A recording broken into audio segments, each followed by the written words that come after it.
because, but that's just me. Probably I lack the skills to condense an adventure into a. Being honest. No. I seriously. I seriously It's not. good. You would, No. I like authors who are honest. Yeah, I don't think I can. I don't think I can do it. Because also I think a small form like a comic, I prefer words rather than pictures.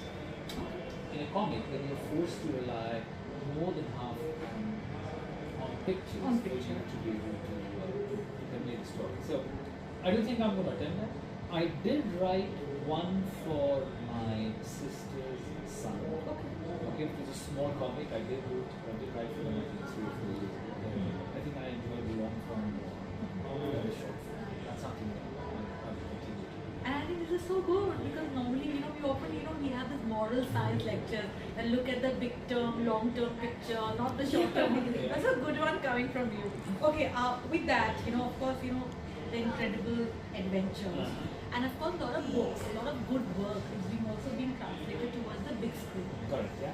Please help me know if you have like a good long-term plan that the characters of Zitters and Ghibli and their incredible adventures. Do you plan to put it like in the form of OTT or maybe some kind of a video or something?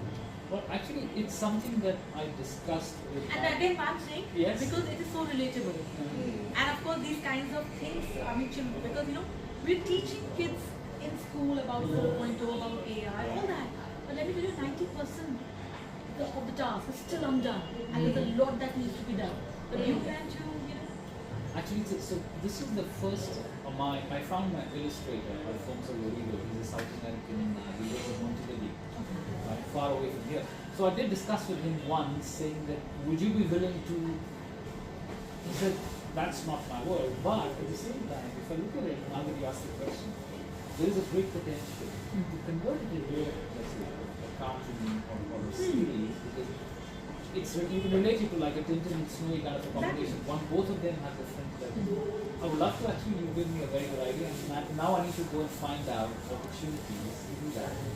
But still have a way that the children would like to read also, rather than just rely on just the TV or the cartoon. But that's a good challenge. But see, so that means Nidhi, Delhi book lovers, your team, our clan has really challenged Brijesh Ji for many multiple things. Then the zero book, the animation, something and more. Okay, with that, let's give something light to you. We've challenged you enough. Okay. We love this book. I mean, readers have loved this book. But we'd like to know about your favorite paragraphs in the book. Something that you would like to read it for all of us. Yeah. Okay, now that's a good one. I should have prepared there for it, but I didn't. Actually, let's see my favorite. Okay. So this is from a time when the villain has got stuck inside the most powerful box in the universe, which can do anything for anyone. So this is what happens, saying that Torquemides, that's the name of the villain. Your favorite character. My favorite character. Okay, he's got stuck inside a box with a huge creature which is the size of 4 of these Kunzum bookshops that we're living in, that we're sitting in at this point of time. Right? So Torquemides pulls, so I'm just going to read that. So Torquemides pulls himself close to the box as the chain holding him would to allow. It looked like an ordinary brown box, not very different from the ones that we have on Earth, but it was completely blank, apart from some markings on the top left-hand corner of the box. Torquemides, he's German, so he talks English in his German accent. He says, "What is written?" He asks, trying to get closer to the box, though unsuccessful. "I can't read," replied the Warju. Warju is that other creature that I just spoke about. "I only know what it does." "What can it do?" It says, "Repair hats." Give a thorny reply, because Warjun loves hats. Yeah, I tell you, this Warjun is almost as stupid as our friend and some other things. "Can you get me another sandwich?" Squelch something from above them, spewing out a mouthful of orange-colored saliva.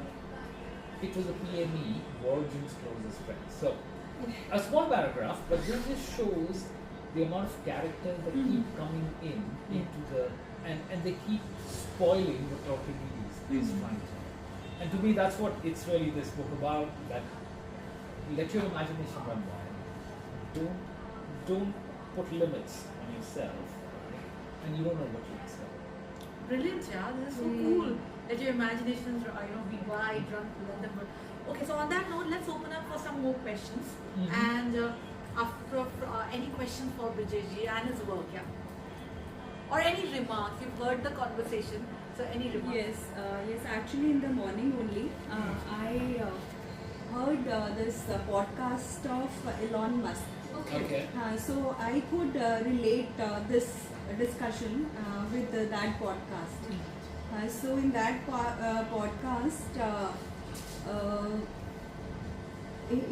there also, like Mr. Elon Musk, he said that encouraging imagination early is the key to innovation. So it seems that this book can also arouse curiosity in children, and that way can lead to big inventions and innovations. Right. It's interesting you say that, right? So Einstein, right? He has this very famous quote saying, "Imagination is more important than knowledge." Absolutely. Yeah. Okay. So if Einstein thinks that, right, he's the biggest genius that has ever observed, right? So to me, that's very, very important, right? It's not about what you know; it's about what you want. Absolutely. Because only then can you take the next step.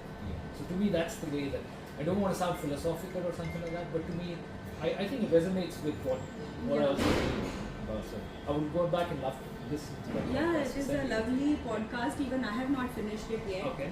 I have done half of it only. Okay, fantastic. Thank you. But it's good that in a world where things are constantly changing, and change is the only thing which is constant. Here's a book which is there for the young minds. Right. Somewhere, preparing them towards the big picture of change. My last one before we Brijesh, you have like a good global, you've had a good global presence. Now, when we look at a specific children's literature genre, ending from where I started, do you think children's literature, they face a common set or common context everywhere? Because kids everywhere, regardless whether it's a north setup or a south or a developed or developing setup, there is this big challenge of facing 4.2, of de-engaging with disruption. So are we well equipped? Are children well equipped with respect to that, or challenges are same everywhere? I think it's interesting you said that. So I am from India. I live in Switzerland, and I've had a chance to do some work in Switzerland with some kids who come from Afghanistan, who came in refugees that they were part of the cricket club. I think it's the challenge that we have is that everybody wants to get things done the fastest thing they can, right? So technology, mobile phone, that's a big. So how do you get people to say make an attempt to create something rather than follow? Right? So I think that's the challenge that I think kids will face more and more towards that is how can you guide them in different direction, right? And of course 4.0, robotics, AI, they're great tools. But things like wheels and cars, they were also great tools that were invented. So there was a thought that they could destroy or they could make humans more lethargic than they were. But then intelligent people found a way to channel those emotions to do something that moved the world much further. Right? So to me, that's would be my opinion.